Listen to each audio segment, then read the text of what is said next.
যেখানে গাঁজা আছে, যেখানে বাইস্কোপ আছে, সেখানে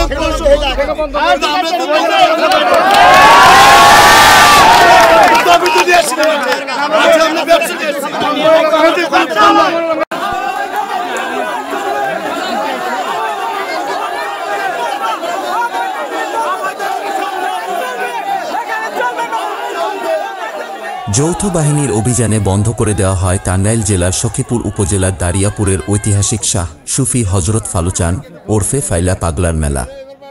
মেলায় প্রকাশ্যে গাঁজাসহ নানা ধরনের মাদক, রাতের বেলায় অশ্লীল নৃত্য ও নানা ধরনের অসামাজিক কর্মকাণ্ডের অভিযোগে 12 জানুয়ারি রবিবার বেলা 3 ঘটিকার সময় সখীপুর উপজেলা নির্বাহী ম্যাজিস্ট্রেট মোহাম্মদ আবদুল্লাহ আল রনির নেতৃত্বে সেনাবাহিনী ও পুলিশ এই অভিযান পরিচালনা করে।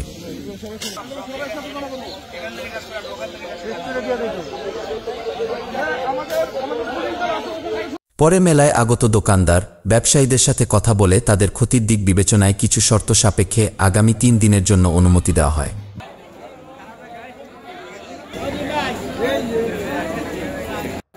অভিযান শেষে নির্বাহী ম্যাজিস্ট্রেট মোহাম্মদ আবদুল্লাহ আল রনি জানান, প্রশাসন থেকে মেলার অনুমতি দেওয়া হলেও আমাদের কাছে মেলায় প্রকাশ্যে মাদক সেবন ও নানা রকম অসামাজিক কার্যকলাপের অভিযোগ আসে। পরে মেলা পরিদর্শন করে অভিযোগের সত্যতা পেলে মেলা বন্ধে অভিযান পরিচালনা করি এবং তাৎক্ষণিক মেলা বন্ধের নির্দেশ দেওয়া হয়। ঐতিহ্যবাহী ফালুচান চিশতির মাজারকে কেন্দ্র করে যে মেলাটি অনুষ্ঠিত হয়েছিল, সেই মেলাটি কেন্দ্র করে আমাদের কিছু সুনির্দিষ্ট অভিযোগের প্রাথমিক সত্যতা পাওয়া যাওয়ায় আজকে বাসাই আর্মি ক্যাম্পের কমান্ডার এবং স্থানীয় পুলিশের সহযোগিতায় উপজেলা প্রশাসন কর্তৃক যৌথ অভিযান পরিচালিত হয়েছে। সেই যৌথ অভিযানে আজকে এই মেলাটি বন্ধ করে দেওয়া হয়েছে। এখানে যেসব ছোট ছোট স্টল ছিল সেগুলোকে আমরা 2 ঘন্টা সময় দিয়েছি, সময় আর 1 ঘন্টা আছে, তারা সেগুলো সরিয়ে ফেলবে এবং বড় যে দোকানগুলো আছে সেগুলোকে আমরা 7 ঘন্টা সময় দিয়েছি। 7 ঘন্টা পর এই দোকানগুলো আমরা সব সরিয়ে দেব এবং এই মেলাটি বন্ধ ঘোষণা করব। এই মেলার কর্তৃপক্ষকে, এই মেলার যারা আয়োজক কমিটি ছিল তারা আমাদের কাছে কমিটমেন্ট করেছিল যে এই মেলাকে কেন্দ্র করে যে বিষয়গুলো আমাদের সামনে এসেছে, মাদক সেবন এবং অন্যান্য বিষয়, সেগুলো হবে না, কিন্তু তারা এটি করতে ব্যর্থ হয়েছে। এজন্য আমরা মেলাটি বন্ধ করব। আপনারা কি এই মেলার অনুমতি দিয়েছিলেন? আপনারা জানেন যে মেলাকে ঘিরে আপনারা 2000 সালের দিকে একটি দুর্ঘটনা ঘটেছিল। এরপর থেকে এই মেলাটি প্রতি বছর আয়োজিত হয়ে আসছিল এবং সেটিতে কোনো অনুমতির প্রয়োজন হচ্ছিল না।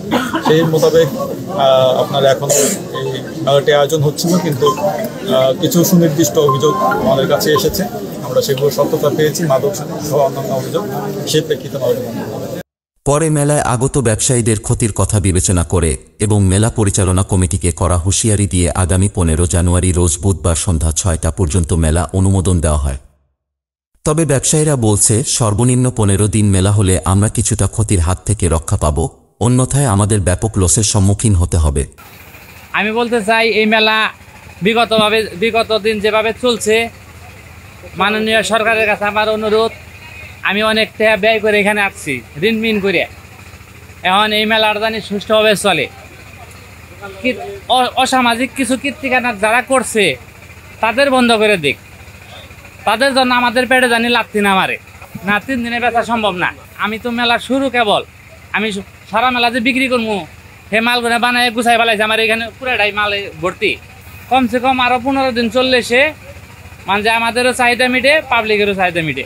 এখন আমরা অনেক টাকা পয়সার মাল নিয়ে এসি বেচানি করতে পারতেছি না। প্রশাসনের কাছে আমাদের আবেদন, আমাদের কিছু সময় দেওয়ার জন্য। 3 দিনে আমরা মোটামুটি অর্ধেক মাল কাটাইতে পারবো। আমরা সম্পূর্ণ এই জায়গায় আমরা নিজেরা তৈরি করি। আমাদের 10-12 জন লোক আছে। প্রতি বছর 1 মাসব্যাপী এই মেলা অনুষ্ঠিত হয় এবং দেশের বিভিন্ন প্রান্ত হতে প্রতিদিন লক্ষ লক্ষ ভক্ত আশেকান এবং দর্শনার্থীর আগমন ঘটে। Desk report, mission 90।